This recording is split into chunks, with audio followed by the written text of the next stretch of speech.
Assalamualaikum warahmatullahi wabarakatuh. Perkenalkan, kami dari kelompok 9 yang beranggotakan saya, Putri Nur Irawati, sebagai moderator pada penjelasan materi kali ini, dan rekan-rekan saya, Nurul Fitriani, Fani Novitasari, Syafiah Salsabila, dan Muhammad Yasin. Di sini kami akan membahas materi mengenai buyback saham, private placement, dan notasi khusus.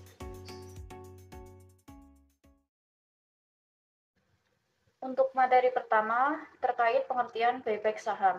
Buyback saham adalah kegiatan perusahaan untuk membeli kembali saham yang telah diterbitkan oleh perusahaan itu sendiri di pasar saham. Tindakan ini dilakukan dengan tujuan untuk mengurangi jumlah saham yang beredar dan menambah nilai per lembar sahamnya yang tersisa di pasar. Tujuan buyback saham ada 5. Yang pertama adalah meningkatkan nilai saham. Yang kedua, meningkatkan nilai perusahaan. Yang ketiga, meningkatkan EPS atau earning per share. Yang keempat, membatasi dilusi saham. Dan yang terakhir, manajemen kas. Selanjutnya, manfaat buyback saham. Yang pertama adalah meningkatkan nilai saham, yang kedua meningkatkan laba per saham, yang ketiga meningkatkan pengembalian ke pemegang saham, dan yang keempat melindungi perusahaan dari serangan pengambil alihan. Ada beberapa jenis buyback saham yang umum yang dilakukan oleh perusahaan, diantaranya yang pertama adalah tender offer. Perusahaan mengajukan penawaran pembelian saham ke pemegang saham. Pemegang saham dapat menjual saham mereka atau memilih untuk tidak menjualnya. Yang kedua, open market purchase. Perusahaan membeli saham kembali secara bertahap di pasar terbuka, biasanya melalui broker. Ini dapat dilakukan selama beberapa waktu dan tidak memerlukan persetujuan pemegang saham.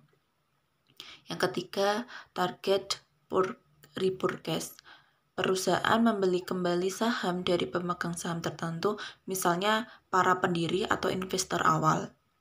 Yang keempat, employee stock ownership plan atau ESOP buyback. Perusahaan membeli kembali saham yang dimiliki oleh karyawan sebagai bagian dari program ESOP. Yang kelima, greenshoe option. Greenshoe option adalah opsi yang diberikan kepada underwriter saham ketika perusahaan melangsungkan initial public offering atau IPO. Underwriter dapat membeli saham tambahan dari perusahaan dalam jumlah tertentu jika permintaan pasar melebihi jumlah saham yang diterbitkan. Kelebihan dan kekurangan buyback saham. Kelebihan buyback saham terbagi menjadi 5. Yang pertama, meningkatkan nilai saham. Yang kedua, mengurangi beban pajak. Yang ketiga, meningkatkan earning per share. Yang keempat, memberikan sinyal positif. Dan yang terakhir, mengurangi resiko delusi. Sedangkan kekurangan dari buyback saham sendiri terbagi menjadi 5. Yang pertama, menurunkan likuiditas pasar modal. Yang kedua, mengurangi kemampuan dalam berinvestasi. Yang ketiga, menimbulkan masalah keuangan.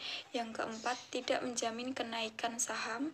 Yang kelima, atau terakhir, tidak menimbulkan keuntungan bagi para investor.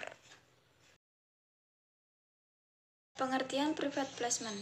Private placement merupakan penjualan saham atau obligasi kepada para investor atau institusi yang dipilih sebelumnya secara publik di pasar terbuka. Hal ini merupakan alternatif untuk penawaran umum perdana atau IPO bagi perusahaan yang ingin mengumpulkan modal untuk ekspansi. Penempatan pribadi diatur oleh Komisi Sekuritas dan Bursa Amerika Serikat berdasarkan peraturan Kelebihan dan kekurangan dari private placement. Private placement telah menjadi cara bagi para pemula untuk mengumpulkan pembiayaan, terutama di sektor internet dan juga teknologi keuangan. Mereka membiarkan perusahaan-perusahaan untuk tumbuh dan berkembang sambil menghindari pengawasan publik yang ketat yang menyertai IPO.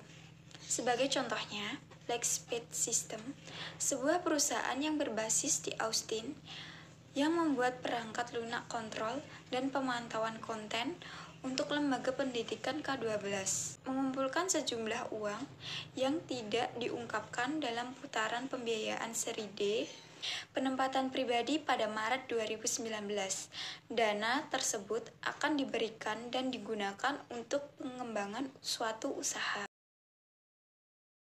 Untuk materi selanjutnya yaitu perbedaan dari private placement dan right issue, di mana private placement dan right issue adalah dua bentuk pembiayaan yang bisa dilakukan oleh perusahaan untuk memperoleh dana.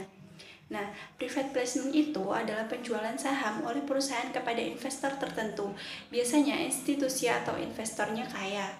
Kemudian, perusahaan yang menjual saham dengan private placement tidak terdaftar di Bursa Efek, sehingga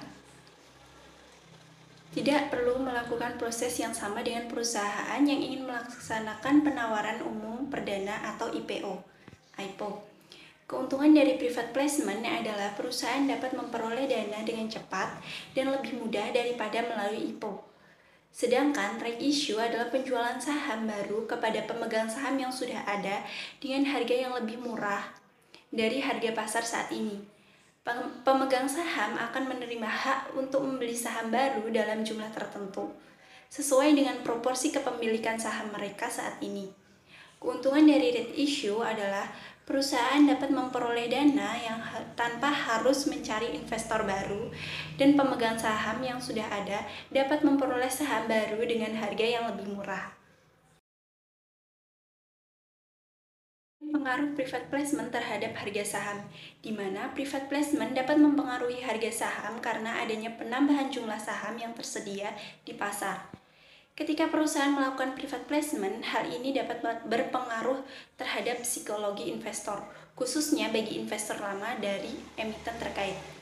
Porsi kepemilikan terhadap perusahaan tersebut akan semakin berkurang sehingga kepemilikan saham menjadi terdelusi. Pengaruh nyata yang tidak dapat dihindari oleh retail dari private placement saham adalah kepemilikan saham yang terdelusi. Contoh dari private placement saham yaitu pertama, PT Smartfren Telecom Tbk atau FREN dikabarkan akan private placement senilai 3,1 triliun dengan menerbitkan sebanyak-banyaknya 31 miliar saham baru atau 10% dari jumlah seluruh saham yang telah ditempatkan dan disetor penuh dalam perseroan. Nah, hasil dari private placement akan digunakan untuk investasi dan modal perusahaan atau anak usaha. FREN baru akan meminta persetujuan dari para pemegang saham independen dalam Rapat Umum Pemegang Saham Luar Biasa atau RPU-LSB pada tanggal 21 Juli 2022. Kemudian ada PT Goto atau Gojek Tokopedia Tbk, Goto, yang juga ingin tambah modal lewat private placement sebanyak-banyaknya yaitu 118 miliar lembar saham seri A. Jika menggunakan asumsi harga penutupan 6 Juni 2022, target dana private placement Goto bisa mencapai 38 triliun. Tujuan private placement saham adalah dalam rangka mengembangkan kegiatan perseroan dan memperkuat posisi permodalan perseroan. RPUS akan digelar pada tanggal 28 Juni tahun 2022 untuk mendapatkan restu dari pemegang saham. Yang selanjutnya adalah pengertian notasi khusus.